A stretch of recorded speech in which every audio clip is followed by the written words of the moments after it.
My channel. आज की video में हम सेंटेंस के बारे में बात करेंगे। इस वीडियो में हम देखेंगे कि सेंटेंस क्या होता है, किसे कहते हैं सेंटेंस। उसके बाद हम इस वीडियो में सेंटेंस की डिफरेंट टाइप्स को डिस्कस करेंगे। तो अगर हम बात करें कि सेंटेंस क्या होता है, तो सेंटेंस जो है वो एक ग्रुप ऑफ वर्ड्स है दैट गिव्स कंप्लीट मीनिंग, जो हमें एक प्रॉपर मीनिंग देता है। यानी कि एक ऐसा जुमला जिसको पढ़ने के बाद हमें उसकी पूरी पूरी समझ आ जाए, उसको हम सेंटेंस कहते हैं। For example, I am teaching sentences. इसके अंदर मैंने क्या बताया कि मैं सेंटेंसेस टीच कर रही हूँ। तो आई जो है वो हमारा सब्जेक्ट है, एम हमारा हेल्पिंग वर्ब है, टीचिंग हमारा मेन वर्ब है और सेंटेंसेस हमारा ऑब्जेक्ट है। तो इस तरह से ये सेंटेंस हमें एक कंप्लीट मीनिंग दे रहा है। अगर हम सेंटेंस की क्लासिफिकेशन की बात करें तो सेंटेंसेस को दो तरह से क्लासीफाई किया जाता है। पहला तो उनके फंक्शन की बेस पे और दूसरा उनके स्ट्रक्चर की बेस पे। तो वीडियो को शुरू करने से पहले आप सबसे एक रिक्वेस्ट है कि अगर आप चैनल पर नए हैं तो चैनल को ज़रूर सब्सक्राइब कर लें और वीडियो को एंड तक ज़रूर देखिएगा। Sentences have four types on the basis of their functions: declarative sentence, interrogative sentence, imperative sentence and exclamatory sentence. तो सबसे पहले हम बात करते हैं डिक्लेरेटिव सेंटेंस की। इसको हम असर्टिव सेंटेंस भी कहते हैं। एक ऐसा सेंटेंस जिसके अंदर कोई स्टेटमेंट हो, कोई फैक्ट हो या फिर कोई ओपिनियन हो, तो उसको हम डिक्लेरेटिव सेंटेंस कहते हैं। For example, I want to be a good writer, ये एक स्टेटमेंट है। इसी तरह से गॉड इज़ वन, जो कि एक फैक्ट है। Alina is really a good writer, ये एक ओपिनियन है। दूसरी टाइप हमारे पास इंटेरोगेटिव सेंटेंस की है। ये एक ऐसा सेंटेंस होता है जिसके अंदर हम कुछ इन्वेस्टिगेट कर रहे होते हैं, कोई सवाल पूछ रहे होते हैं और इसके एंड में हम क्वेश्चन मार्क लगाते हैं। जिस तरह से डिक्लेरेटिव सेंटेंस के अंदर हम फुल स्टॉप लगाते थे, तो यहाँ पर हम क्वेश्चन मार्क लगाते हैं। For example, what is your name, तो इसके एंड में हम एक क्वेश्चन मार्क लगाएंगे। तो फिर इस तरह से ये हमारा इंटेरोगेटिव सेंटेंस बनेगा। उसके बाद है मे आई सिट हियर। तीसरी टाइप हमारे पास इम्पेरेटिव सेंटेंस की है। इसमें ऐसे सेंटेंसेस इन्वॉल्व होते हैं जो किसी एडवाइस को, किसी कमांड या किसी ऑर्डर को या फिर किसी रिक्वेस्ट को शो करते हैं। इम्पेरेटिव सेंटेंस जो है ये हमेशा वर्ब से स्टार्ट होता है और इसके अंदर कोई ना कोई ऑब्जेक्ट मौजूद होता है। अगर हम इसकी एग्जांपल्स को देखें तो फर्स्ट एग्जांपल है कि ओबे योर पेरेंट्स, तो ये एक एडवाइस है। ओपन द डोर, ये एक कमांड या एक ऑर्डर को शो करता है। इसी तरह से प्लीज़ पास द सॉल्ट, ये एक रिक्वेस्ट की जा रही है कि सॉल्ट पास कर दें। फोर्थ नंबर पे हमारे पास एक्सक्लेमेटरी सेंटेंसेस हैं। ये ऐसे सेंटेंसेस होते हैं जो हमारे सडन इमोशंस को, चाहे वो खुशी हो, दुख हो, हैरत हो या एक्साइटमेंट हो, उनको एक्सप्रेस करते हैं। Like what a happy ending, you are such a liar. इन सेंटेंसेस के एंड में हमेशा हम एक्सक्लेमेशन मार्क लगाते हैं। यहाँ तक हमने सेंटेंस की चार टाइप्स देखी on the basis of their functions. अब हम बात करते हैं सेंटेंस की टाइप्स की on the basis of their structures. तो सबसे पहले हमारे पास सिंपल सेंटेंस है, उसके बाद हमारे पास कंपाउंड सेंटेंस है, उसके बाद हमारे पास कॉम्प्लेक्स सेंटेंस है and in the end compound complex sentence. Sentence की इन चारों टाइप्स को समझने के लिए हमें सबसे पहले क्लोज का पता होना ज़रूरी है। डिपेंडेंट क्लोज क्या होती है, इंडिपेंडेंट क्लोज क्या होती है, सबसे पहले हम ये देखेंगे। क्लोज जो है वो सब्जेक्ट और वर्ब के कॉम्बिनेशन को कहते हैं। क्लोजेस जो हैं वो दो तरह की होती हैं, independent clause and dependent clause.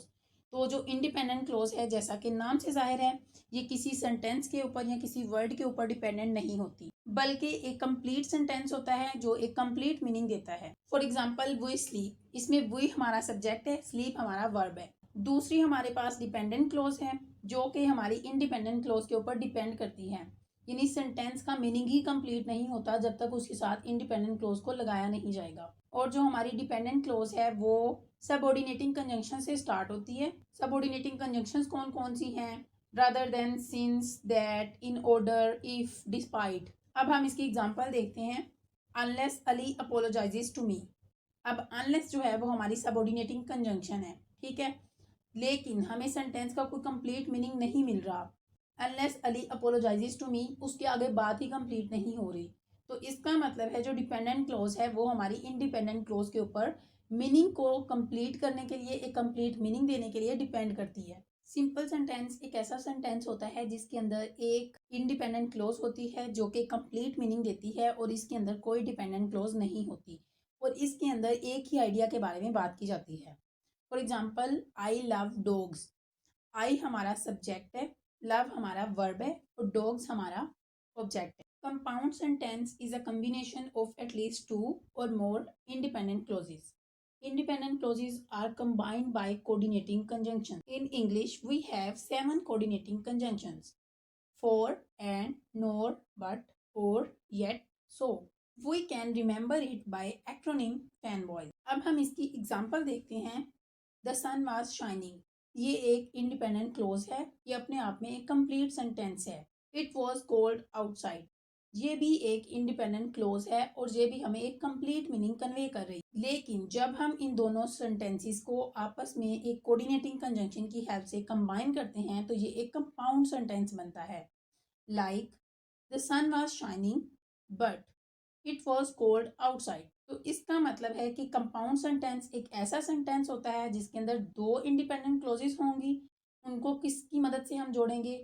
Coordinating conjunction की हेल्प से जोड़ेंगे. कोऑर्डिनेटिंग कंजंक्शन क्या होती हैं? इंग्लिश में हमारे पास टोटल 7 ही कोऑर्डिनेटिंग कंजंक्शंस हैं.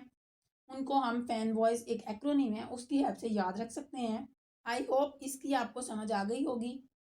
इसके बाद हमारे पास कॉम्प्लेक्स सेंटेंस है. इसके अंदर हमारे पास एक इंडिपेंडेंट क्लोज होती है और एटलीस्ट 1 और मोर डिपेंडेंट क्लोजेस होती हैं. ठीक है, या तो एक डिपेंडेंट क्लोज होगी या फिर एक से ज़्यादा भी हो सकती है. जैसा कि मैंने बताया था कि जो डिपेंडेंट क्लोज है उसका हमें कैसे पता चलेगा, वो सब ऑर्डिनेटिंग कंजंक्शन से ही स्टार्ट होगी.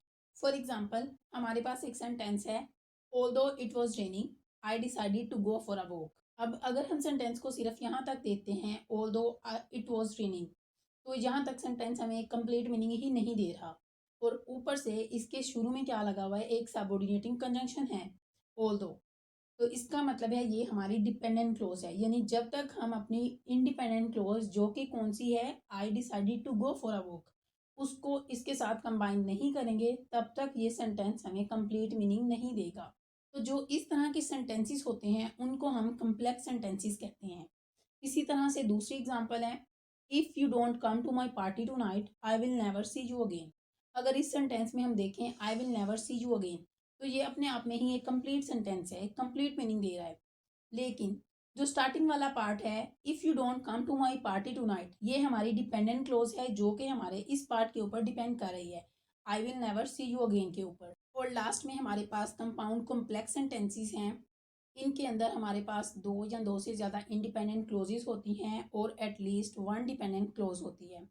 जैसा कि हम जानते हैं कि जो इंडिपेंडेंट क्लोजेस हैं उनको कंबाइन करने के लिए हम कोऑर्डिनेटिंग कंजंक्शंस को यूज़ करते हैं, जो कि इंग्लिश में टोटल 7 है. और जो हमारी डिपेंडेंट क्लोज है वो तो शुरू ही सबऑर्डिनेटिंग कंजंक्शन से होती है. For example, I went to the store, ये एक इंडिपेंडेंट क्लोज है जो कि एक कंप्लीट मीनिंग देती है. बट जो है वो एक कोऑर्डिनेटिंग कंजंक्शन है जो दो इंडिपेंडेंट क्लोजेस को कंबाइन करने के लिए यूज हुआ है. बिकॉज जो कि एक सब ऑर्डिनेटिंग कंजंक्शन, यानी कि इसमें हमारे पास दो इंडिपेंडेंट क्लोजेस हैं और एक हमारे पास डिपेंडेंट क्लोज है. इसी तरह से दूसरी एग्जांपल है, she studied hard for the exam yet she still did not get a good grade because she didn't understand the material.